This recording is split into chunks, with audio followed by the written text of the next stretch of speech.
Il s'agit d'un pays mentionné dans la Bible que Dieu a appelé mon peuple. Vous le connaissez, c'est l'Égypte.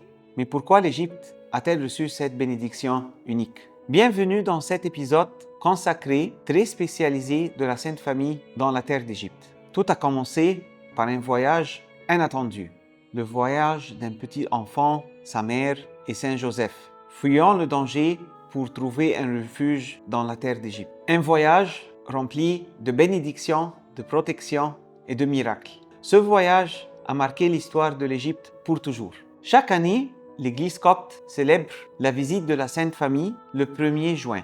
Comme vous le savez, après la naissance de Jésus, un ange a apparu à Saint Joseph et lui dit « Lève-toi, prends le petit enfant, sa mère, et fuis en Égypte, car Hérode cherchera le petit enfant et le faire périr. » Et Saint Joseph a obéi. Il a pris la Vierge Marie et le petit enfant Jésus et il fuit en Égypte. La Sainte Famille entra l'Égypte par le Sinaï et plusieurs endroits.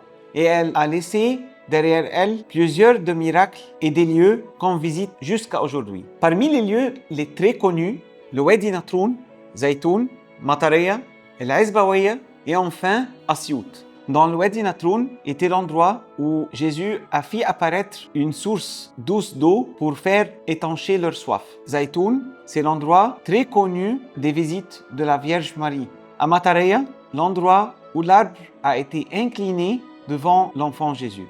À la Azbawiya, une région célèbre pour ses pastèques, où un miracle aurait protégé la Sainte Famille des soldats qui la recherchaient. Assiout, là où se trouve aujourd'hui le monastère très connu El Maharra. C'était l'endroit où Jésus a consacré le premier autel. Cet endroit est au cœur de l'Égypte. À travers ce voyage très béni, la prophétie s'accomplit. Béni soit l'Égypte, mon peuple. Après la mort d'Hérode, la Sainte Famille retourna à Nazareth. Ainsi la parole « J'ai appelé mon fils hors de l'Égypte » Saint Matthieu chapitre 2. Depuis ce jour, l'Égypte demeure une terre bénie par le passage du Christ, de la Vierge et de Saint Joseph. Cette visite reste un symbole de paix, de protection, d'espérance pour le monde entier.